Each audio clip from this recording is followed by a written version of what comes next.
La visualisation créatrice est une méthode surcotée. Tu m'entends? Surcotée. Et suis bien la vidéo pour comprendre là où je veux t'amener. Comme vous le savez, rien n'est parfait. Et derrière la visualisation créatrice, il y a un danger. Il y a un danger latent. Et le problème, c'est l'imagination débordante et un mental aiguisé. Dit comme ça, on n'aurait pas dit des défauts. Mais écoute bien. Alors déjà, pour ce qui est de l'imagination débordante, sachez que c'est pas si positif que ça. Il est vrai que l'imagination est l'expression d'un esprit créatif. Mais ne pas oublier que l'imagination est le meilleur moyen pour se déconnecter du réel. Et dans le cadre de la visualisation créatrice, l'imagination est utilisée dans ce but. La visualisation créatrice, c'est j'imagine, je visualise la chose que je souhaite ressentir, sous prétexte que si je sens quelque chose, si je ressens la chose désirée avant même de la voir, bah je garantis mes chances de pouvoir l'attirer à moi. Mais dans la réalité, c'est pas le fait de visualiser qui te permet d'avoir ces choses-là, c'est parce que quand tu imagines ces choses et que tu ressens la sensation que ça a de les avoir, bah ça te motive à faire les choses pour aller vers ces choses-là convoitées. Donc en soi, c'est simplement une méthode, un trick, comme disent les Anglais, pour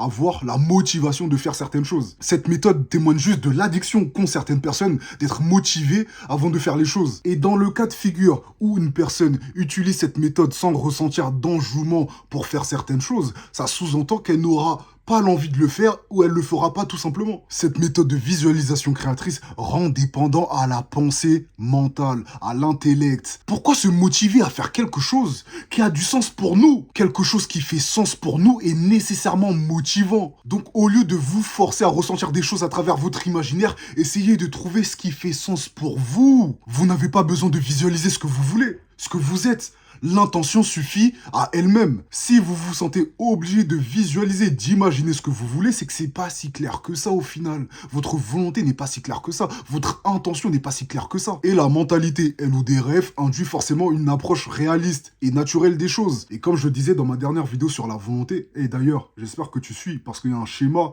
chronologique avec les dernières vidéos que je suis en train de faire. Donc, elles tendent à quelque chose. Il y a un but précis à ces vidéos. Bref, dans ma dernière vidéo, je disais que quand tu as, par exemple, envie de prendre une bouteille d'eau, tu n'as pas besoin de visualiser.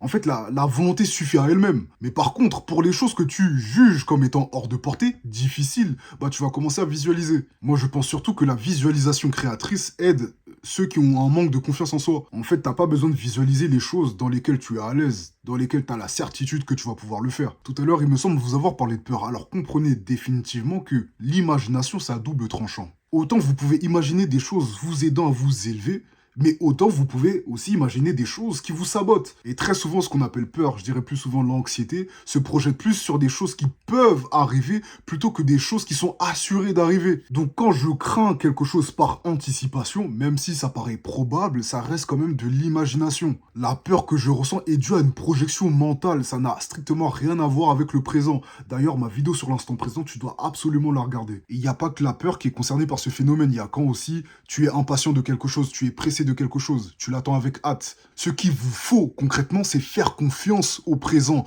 Arrêtez de vouloir tout contrôler. Oui, la vidéo sur la confiance inconditionnelle / la vraie foi, je compte la faire, comme je te l'ai dit. Avant de vouloir visualiser les choses que tu as envie d'être, faire ou avoir. Est-ce que tu as pris le temps déjà de t'écouter toi-même? Est-ce que tu as pris le temps de savoir qui t'étais déjà? Parce que si ça se trouve, tu cherches quelque chose qui est déjà là. Une personne comblée n'a pas besoin de visualisation. Il n'y a pas plus dans le manque qu'une personne qui a besoin de visualiser, s'imaginer des réalités qui ne sont pas présentes pour se sentir bien. Ayez confiance en votre volonté, écoutez-la, c'est elle votre âme. Et c'est elle votre mission de vie d'ailleurs. Je te ferai une autre vidéo sur la volonté, une plus ample, plus profonde, parce que la volonté, c'est la clé de voûte pour comprendre la philosophie LODRF. C'est très très important. Arrête de dépendre de ton mental. Arrête de peaufiner ton mental. Parce qu'un mental trop affûté empêche l'écoute de son intuition, de son être. Je t'en ferai le thème de la prochaine vidéo sans doute. Mais bref, si t'aimes pas ta vie, au moins prépare convenablement ta mort. C'était Charou. Merci d'avoir regardé cette vidéo.